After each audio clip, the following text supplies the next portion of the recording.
76% of Americans live paycheck to paycheck. Is that you? I'm the CEO of 5 different companies. I wasn't born into it. We lived on welfare, but I wanted more. I created this show, The School of Wealth, helping people escape poverty like I did. I want to help you out of that consumer debt, teach you how to increase your credit score, teach you how to make more money at your current job or your current business, and then how to actually create generational wealth without changing your lifestyle. It is going to be a lot of fun. This is not like regular school. Hey, I'm Rondi Lambeth, and this is the School of Wealth.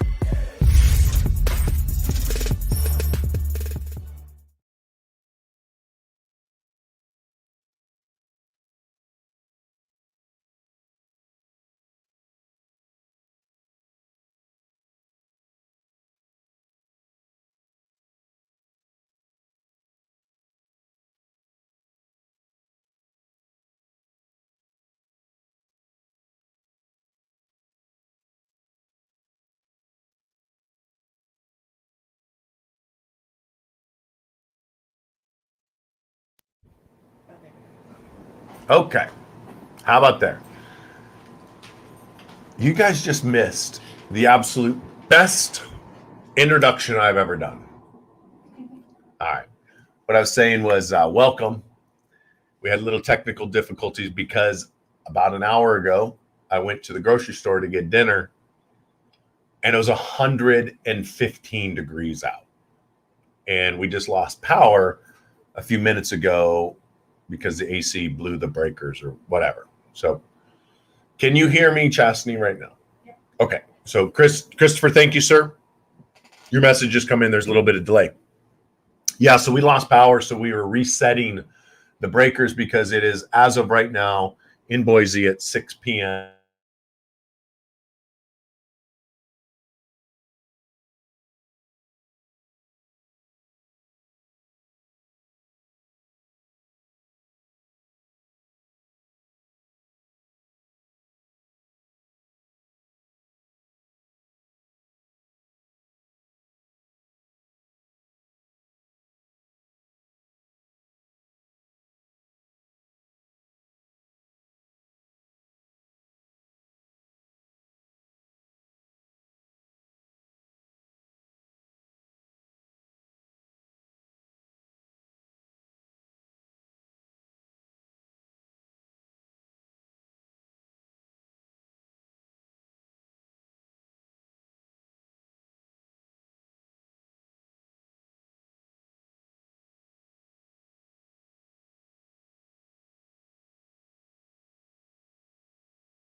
You're live. All right, I guess I'm live. Give me some thumbs up. I know it is delayed a little bit, but Ivan, if you could let me know if you can see me moving around and if it's actually working. So, of course, I lost power because, like I said, it was about 2 hours ago now. Okay, good. We're here. It was 115 when I got my truck. Now it's saying it's 106 and we lost power. And I was getting ready to tell you that if we lost power again, we'd move, because not only do we lose power, but in that room in my studio, we lose the internet as well. So we're now good. I'm sitting in my kitchen. I would normally be sitting in my other office that you guys have seen me in many other times, but someone's using that office. So here we are. And so now I'm sitting at my kitchen table, which is just as good. So tonight, I appreciate all of your support, and I'm glad you guys are still here. And I'm sorry again about the power going out. My new house, like my last house that I owned, will have a backup generator that immediately kicks on when I lose power. But this house that I'm in for another, hopefully 15 days, I say hopefully because I hope it closes on time, but you never know with closings. So anyway, let's get started. Tonight, I want to talk about how to increase the credit limits on your credit cards. And I had someone reach out to me on Facebook. We fixed his credit, and he now has an average of 740 credit score, but he can't get past that $1,000 credit limit issue with the credit cards. And so I wanted to go over that tonight. How you can increase the credit limit on your existing credit cards. So you probably heard me say this before. If you're new, you might never have heard this before. So write this down. Credit scores never get you approved for anything. Credit scores never get you approved. The credit score gets you in the door. Then the bank looks at other factors. Credit scores only get you denied for credit, never approved for credit, only denied. Let me explain. When you have a 740 credit score, for example, like this person I was talking about,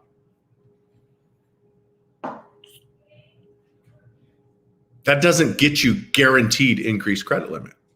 There's other things to look at. So for example, this person, his average length of credit history is 1 year and 9 months.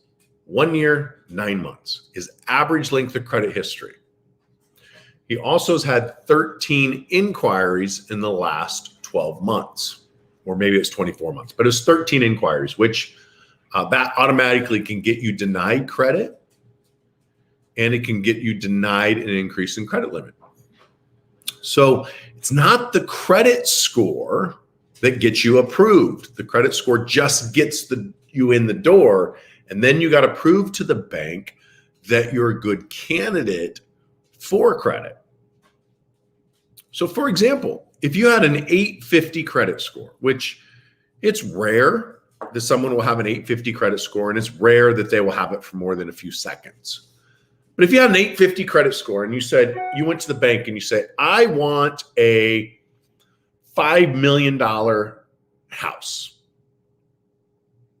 or you have an 850 credit score and you want a $500,000 house, or you have an 850 credit score and you want a $50,000 car, or you have an 850 credit score and you want a $5,000 credit card. If you have no ability to pay back the credit card, the car loan, the house, the bank's not going to issue you a new loan, line of credit, or credit card, regardless of how high your credit score is. The bank wants to see that you have the ability to pay the loan back. If you have new credit, your average length of credit history is 1 year and 9 months, like this person I was talking about. You got 13 inquiries, and you have a couple new credit cards. The bank will most likely keep your credit limits low because they're not 100% assured that you're going to pay them back. So regardless of your credit score, if the bank doesn't think you're going to pay them back and you don't have the ability to pay them back, they're not going to increase your credit lines. They're not going to give you a mortgage. They're not going to give you a car loan. They're not going to give you new credit cards. Remember, 90% of all late payments happen within the first 2 years of an account being open. 90% of all late payments happen within that first 2 years. So if your average length of credit history is 1 year and 9 months, is that a higher likelihood you're going to miss payments or a lower likelihood? What do you think? Higher or lower? Obviously, it's higher because 90% of all late payments happen in the first 2 years. So if your average credit history of all of your credit combined is 1 year and 9 months, it is high risk. And if the majority of your credit is within 2 to 3 months old, they're not going to loan to you because they're afraid you won't pay them back, regardless of your credit score. Now, go the other way. You have no credit score whatsoever, 0. It says unrated on your credit report. There is nothing there except for your name and your address, maybe some past employers, some past addresses. That's it. No other accounts. It's unrated. Do you know you can get an FHA loan with no credit score? Nothing. But the moment one account shows up, one account, regardless if it's a collection or a new account, it is going to generate a credit score. And at that point, you have to meet the minimum FHA guidelines to get a loan. And I think right now it's around, I've heard 580 from some people say 620, some people say 640. It depends on the bank. But there's a minimum. So if you don't have that minimum, you can't qualify for the mortgage. But you can qualify for the mortgage if you have nothing. The credit score only gets you in the door. Once you're in the door, you got to prove to the bank you have the ability to pay them back. Okay? And you got to show them some other things, not just the credit scores. So what can you do to increase the likelihood of them increasing your credit limits? Well, if you have an American Express, here's one of the things you can do with American Express. And this is American Express only that I know for a fact works. I have not tested it outside of American Express, but it does work every time with American Express. If you make weekly payments to American Express on your credit card, they will increase your credit score, your credit limit. So for example, you got a $5,000 credit limit, you maxed it out, you paid it off. Maxed it out, paid it off. It's going to stay at $5,000. It's going to stay there for a while, especially if that's your only $5,000 credit card. See, what a lot of people don't realize is these credit card companies, these banks, they pull your credit almost every single month. They're looking at your credit on a regular basis. Almost every month they pull your credit. They're looking, are you paying your bills? Are you applying for new credit? Are you overutilizing it? Did you get a new house? Did you get a new car? Did you get a new job? They are pulling your credit every single month and they're analyzing your credit report. Now it's all automated, but it's happening. So if they look at it and you apply for new increase in the credit line, and they see that you got one credit card, it's 2 months old, it's maxed out, all of your other credit cards are maxed out, lower credit limits, they're not going to do it. So what can you do to increase it? American Express, you got $5,000 credit limit. Instead of paying it one time a month, so you max it out, you pay $5,000 at the end of the month, the end of the cycle, when the due date comes around, and you pay it in full so you don't pay interest. That's how most people do it. And if you do it that way, they're not going to increase your limit. So what can you do? Instead, pay $1,250 a week. So if you're going to use it and it's $5,000, pay $1,250 a week. So it's $1,250, then it's $2,500, $3,750, $5,000. Send in weekly payments. Well, what if you can't afford $1,250 a week because of your pay structure? Okay, send $300 a week, send $100 a week, send $200. It doesn't matter. But as long as you are sending payments every single week with American Express, they almost always will increase your credit limit. Almost 100% of the time. I'm assuming the other credit card companies will do it as well. I have not tested it with them like I have with Amex, and it works with Amex. I haven't tested it with my other credit cards because they are already at the max limit of what that bank will issue. So for example, hold on one second. I got my girlfriend's dog here that is pacing back and forth, and he wants to say hi. Say hi, Cosmo. So I'm going to put him here because he's running back and forth. So if you pay American Express weekly, they will increase your credit limit if everything else looks well. If, there's not red flags on there. Okay. So that's one way. Now, how often should you ask for a credit line increase? I would say every 3 to 6 months. But again, you need to make sure that your credit is in a place where they will approve you. So for example, this person I was talking about, and he fell off the bench. So goodbye, Cosmo. He's fine. We were only a couple of inches off the ground. So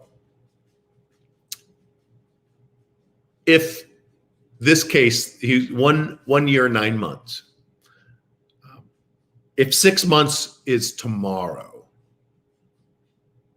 and if you're on, I don't see his name popping up, but if 6 months was tomorrow, then I would say wait until it's 2 years old.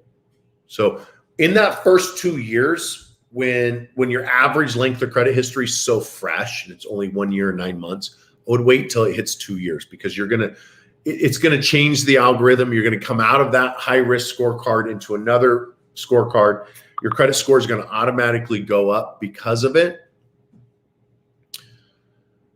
And it's most likely you'll get that credit limit. But you need to wait until your average length of credit history is 2 years. You also need to wait until the inquiries fall off, which they fall off after 2 years.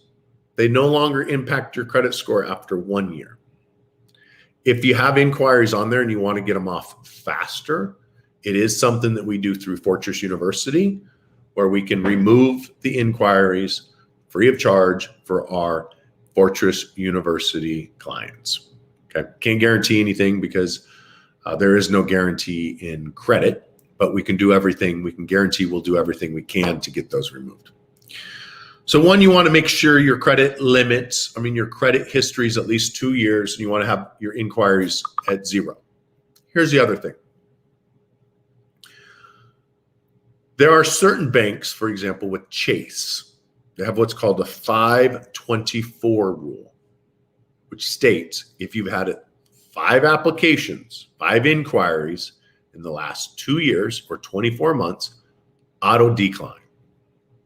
If you have an 850 credit score and you got 6 inquiries in the last 2 years and you apply with Chase, auto decline. Doesn't matter. Auto decline. Next, if you've applied for Chase more than twice in the last 12 months and you were denied, auto decline, regardless of why you're denied. So these credit card companies and banks have different rules and different criteria. Why? Because they figured out what works for them. There are other credit card companies like First Premier that primarily only lends to high-risk borrowers. They have completely different algorithm, different rules and policies. They know for every one customer they bring on board, 4 will default. It's 4 to 1. Think about that. If you know of all of the 5 credit cards that you issue, 4 of them will default on you. 1 will pay you. What kind of business model is that? 75% of the people that you issue credit to, or I guess it's 80% of the people that you issue credit to don't pay you, and yet you can still make money? Yeah, they can. Guess how? Extremely high interest rate, high annual fees, high application fees. Essentially, for every one person that gets a card, they're paying for those other 4 people that default. That is socialism at its finest. That's why First Premier credit cards are so expensive. I don't recommend them. I'm not saying they're a bad company. They're a great company. I've been at the home of the president. Last year, I went and stayed there for, I think, 4 days, maybe it was 5 days. Slept in his home, swam in his pool. Great people at First Premier. They just have a different business model than Chase does, or Citi, or Amex, etc. So how do you increase your credit limit? You ask for an increase about every 3 to 6 months. Don't do it if you have less than 2 years average length of credit history. Don't do it if you got a bunch of inquiries. And don't do it if you're not using the credit limit they already gave you. And make sure you're making weekly payments prior to asking for a credit line increase. Now, how can you do that? It's really simple. You go on bill pay, whoever your bank is. The bank I use for my bill pay is US Bank. I log in. You go to bill pay a bill, set it up, hit $1,000 a week, hit submit. Now, I have no credit limit on my American Express Platinum card. I have a limit, but I don't have a preset credit limit. It's all based on what's going on with their algorithm. So it was up to 2 million. I don't know what it is now. And every once in a while, I got to send them bank statements and stuff. But you know what I do? I send $1,000 a week through my company business card. Now, as of this morning, as of right now, this morning, I logged in and I had a $50,000 or $52,000 credit balance on my American Express card. $52,000 balance. But I'm still only paying $1,000 a week. Why? Because I want to pay weekly so I can keep getting a higher credit limit, and higher credit limit, and higher credit limit, or a higher spending limit, because they don't call it credit limits. See, last 2 years ago, when I defaulted on my American Express Business Platinum card, I've said this story before where I went through the divorce. I was paying $10,000 a month and they wanted $130,000, $140,000, something like that, all at once. And I said, no way.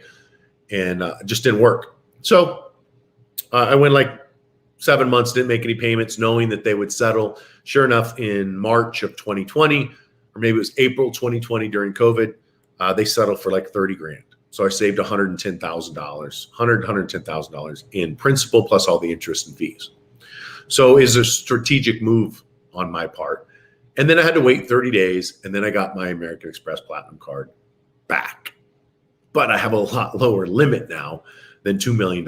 And so I'm building it back up. So I think I'm limited to like $100,000 right now. But that's why I'm paying the $1,000 a week, is to get that higher and higher and higher. Now, eventually I'll probably have to pay $5,000 a week. But that's okay. That's a business card. But that is one hack. Okay? All right.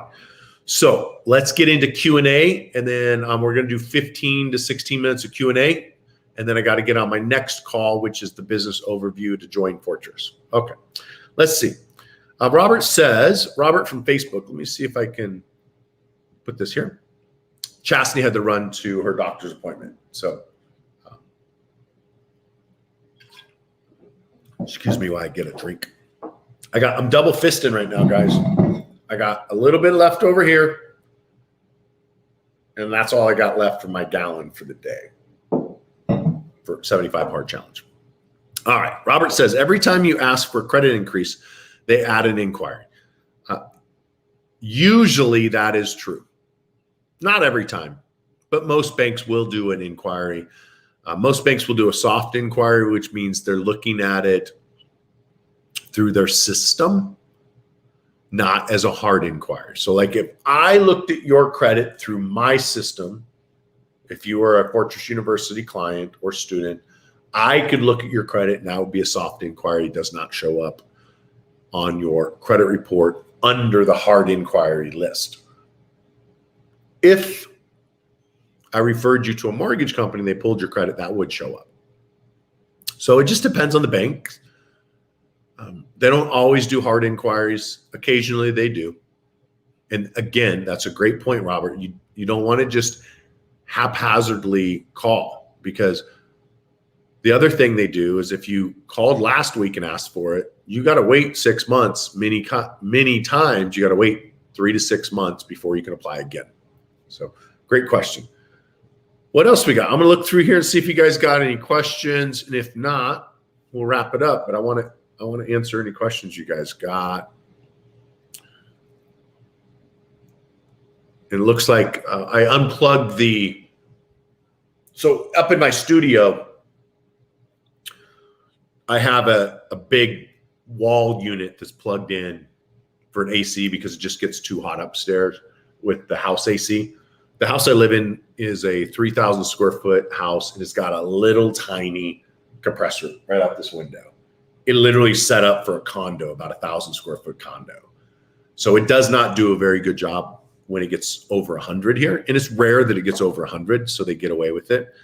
It should be about 4 times that big for the size of a house. So I have a portable one up there, and it just keeps blowing the breaker. So, all right, let's see. Robert, cool. Signed up last week. That is awesome. Congratulations, and thank you so much for trusting us to help you with that. So thank you, Robert, for that. Let's see here.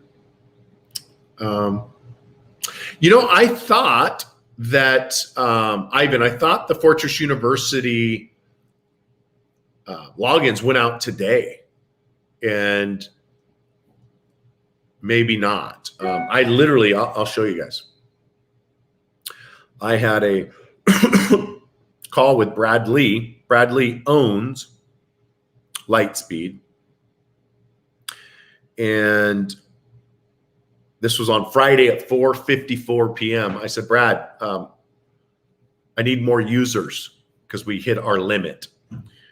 And he didn't give me more users today. So maybe that's why they didn't go out. But as of Friday, I asked Brad Lee, who owns Lightspeed, for more users for Fortress University, and we just didn't get it. So I'll make sure they go out tomorrow because everything's in there. All the videos are fully edited. It's produced. The tests are in there. The whole thing is in there. So thanks, Ivan, for reminding me of that. But I'll make sure they go out tomorrow for all the existing clients that don't have that. So it's just something I got to get with Brad after this call and after the next one. So, let's go over this. It says, been over a month since I had a response from the credit bureaus on my dispute letters. Are they backlogged? Yeah, they're backlogged 2 to 3 months. 2 to 3 months is the backlog. And it really sucks for you. It does. And you know who else it sucks for? Me. Why? Because I was paid on performance. What do you think happens if we do all the work for people and then the credit bureaus are 3 months behind and the customer, the client, goes 3 months without any results and then they cancel their contract? At that point, if I can't see what's on their credit because the credit bureaus are 3 months behind on updating it, I can't bill the client. So it sucks for you and it sucks for me because they're literally hundreds of clients that I'm not going to be able to bill, that I did the work for, that I earned the money on, but because the credit bureaus are 2 to 3 months behind due to COVID, that's just the way it is. That's how business works, right? And the reason they're behind is people just aren't going to work. You know, I'm suffering from this. I'm sure you guys have seen this in restaurants and stuff. We're hiring like crazy because we can't get enough people to come in and work full time. But what's going on with the bureaus is they do most of their work in the Philippines, Brazil, and most of it is in India. And if you know anything about COVID does not like Indians. They don't like Native Americans, and COVID does not like Indians from India, the dot Indians. And it's because of the vitamin D deficiencies. The darker your skin, the less your body processes vitamin D. And if you're not taking it in supplements, you have lowered vitamin D levels, and they're higher risk of major issues from COVID. And so, unfortunately, it's hitting the Indian people pretty hard. And that's why they're really 3 months behind, is they just don't have people to process.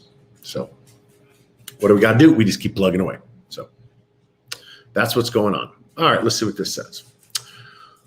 Travis Turner from YouTube says, would buying a trade line that has 25 to 30K help me get a higher limit on credit on new cards? What are the pros and cons of trade lines? Yeah, it would. It would. In fact, I have a very good friend that sells trade lines. His name's Mike Burrows. He's probably got access to $3,000-$4,000 trade lines, starting at $15,000 all the way up to $100,000 limits. And yeah, you buy them, you get them on there. They sit there for about 45 to 90 days.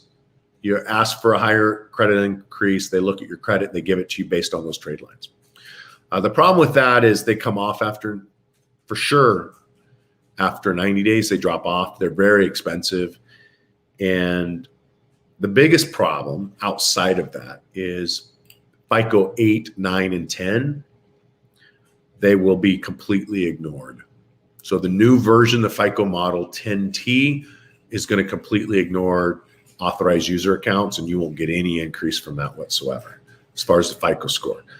But as far as the bank's concerned, some banks don't look at whether it's authorized user. Some do. It just depends on the bank. There's so many different guidelines and so many rules and so many banks. I don't know what that is. It changes every single day. So you just got to basically call and ask, and sometimes they don't know either. All right, my brother says, why are you moving? Well, I'm moving because I found a really cool house, and I want that house. So that's why I'm moving. Let's see here. Christopher says, going to sign up for university shortly. That's awesome. Thank you so much. Yeah. COVID's a weird thing, man. Let's see what this says. If you have responses from the credit folks that are just a month or so old, can you guys use that as you go into? All right. I think I understand that, Mark. I mean, we can use it, but it's not going to do any good. The first thing we're going to do is pull your credit. We're going to look at a fresh credit report today. So if you want to hire us, Mark, if you're going to sign up for Fortress University so you can access the free credit repair program, we're going to pull your credit today, and we're going to dispute based on today's credit report, not from what's a month old, because we don't want to dispute something from a month ago, because if it's already come off your credit, if we dispute it, it could come back on your credit. So we won't do that. We always pull your credit the day that you sign up with us. It doesn't have to be through our monitoring service at Credit Mojo. It could be any monitoring service, but Credit Mojo, you'll get better results because it's synced with our system. So, the responses are from dispute letters that were sent. Yeah, it just, here, I'll pull that up so you can see it. It doesn't really matter what the response was, because we don't know what the dispute was. 70%, according to the credit bureau, 70% of all disputes received state not my account. 70%. So if Lexington, you hired Lexington and they said not my account, and they sent you back a letter verifying it is your account, then it's stuck and it's verified. We got to come up with a different reason, which we always do. We never dispute not my account, ever. Even if you're a victim of identity theft, we're never going to dispute not my account because it doesn't work to do that. Okay, cool. So you're already a client, just starting the repair process. Awesome. Yep. So yeah, we can look at the letters. Just send in whatever you got. You just upload it to your portal. All right. So I hope you guys enjoyed that. Sorry for all the technical difficulties earlier. It was hot, still hot, but that's why we lost everything. We lost, not everything. Lost the internet because of the electricity. It blew a breaker up there. So it's all good. That's just how it works. You got to be ready, right? But what's interesting, what I was going to say was I'm moving out of my house, and I believe that you should rent. There's nothing wrong with renting a house. I really believe that. I truly, truly believe there's nothing wrong with renting a house. And I wasn't sure where I wanted to live yet. I wasn't sure if the market would crash.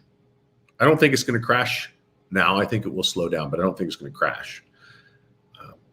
And I didn't know exactly what I wanted. So I waited 2 years, so I've been in this house a little over 2 years now, renting. You could say I threw away the money in rent. No, I didn't.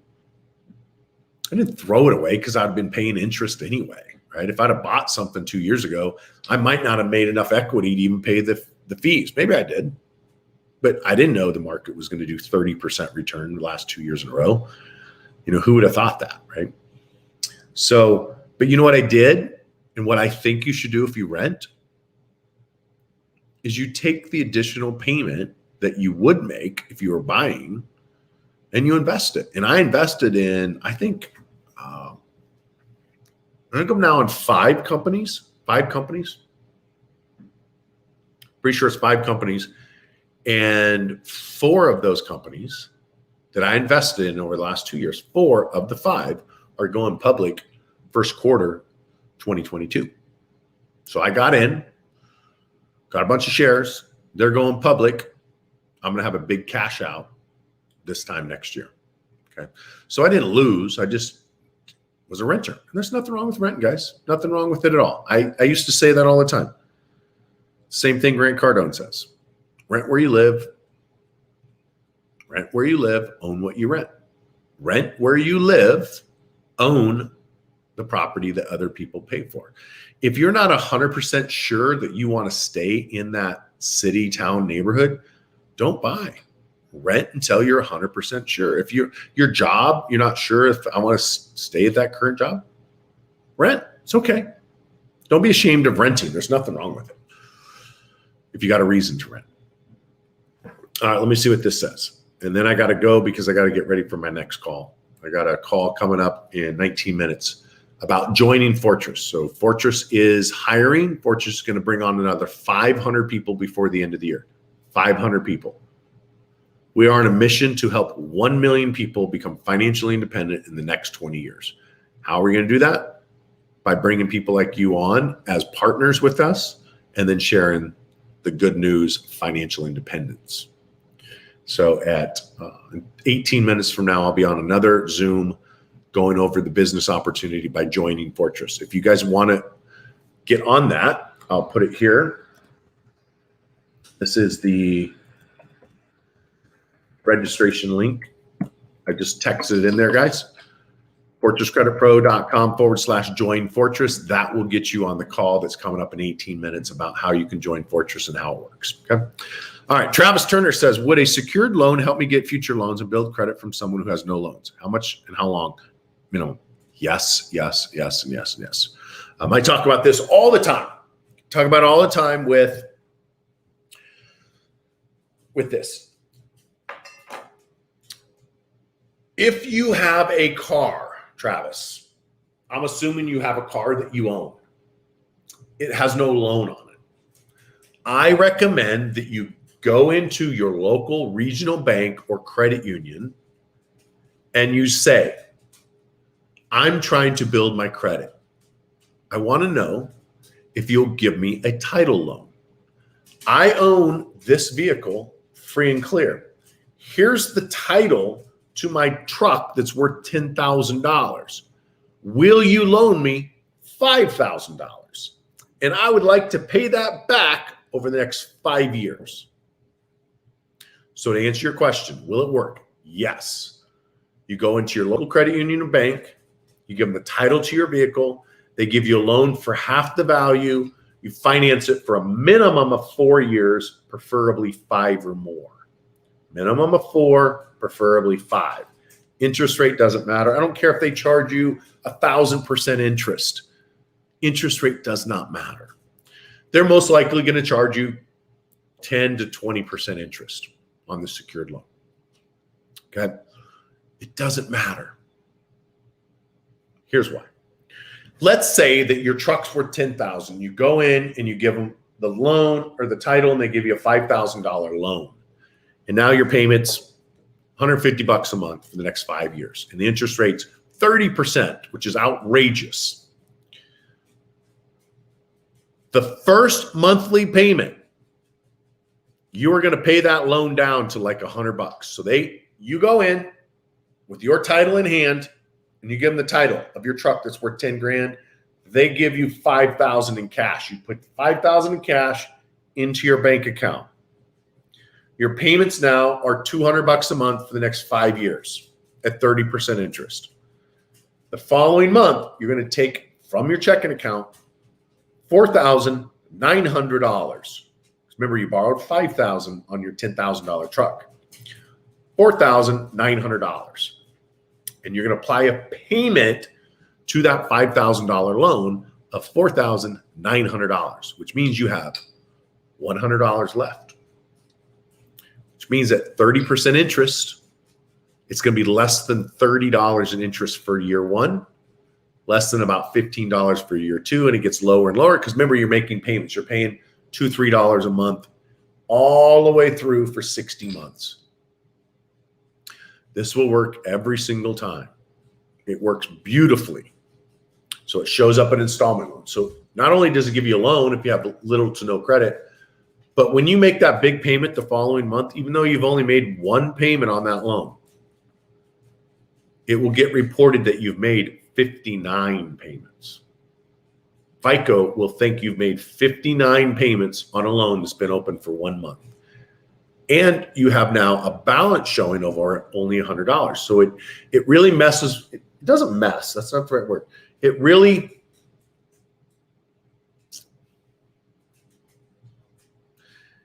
by doing that, the things that matter to FICO matter, and it happens, and so it increases your credit score. Okay, I know I kind of butchered that. Hopefully you knew what I was talking about. Okay, so great question on that. Oh yeah, John Carter is from Canada. I hope you're ready for 100-degree heat, John. Actually, I think August will be a lot cooler when we move in or whenever you're coming here at the end of July, 1st of August. And here's the difference. That house has 2 huge AC units. Each unit's like 4 times bigger. So it's like 8 AC units in a 4,000 square foot house. And last time I was there, only one was running, and the house was way cooler than my house is right now. So looking forward to seeing you here in a few weeks. All right, looks like that is it, guys. I don't see any more questions unless something shows up real quick. I'm going to jump on to the Fortress, Join Fortress call. Again, fortresscreditpro.com/join Fortress. If you're interested in learning about the opportunity with Fortress, with becoming a business partner with me in my financial services company, jump on that call. You register, and then I'll be on there in like 13 minutes. We'll go through what it is that we do outside of Fortress University. You guys think, maybe some of you know, I'm involved in everything money. Insurance, investments, real estate, credit, taxes, trusts, etc. It's not just credit repair. So if you want to jump on that, Jump on it. It starts in 12 minutes. Join Fortress. It's fortresscreditpro.com/join Fortress. I'll see you guys there. Have a great night. And if I don't see you on that call, I will see you next Tuesday, 5 p.m. Pacific. One last question, then I'm going to jump. How to secure loans when you have a significant amount of unsecured debt. The way you secure a loan is you have collateral. That's how you do it.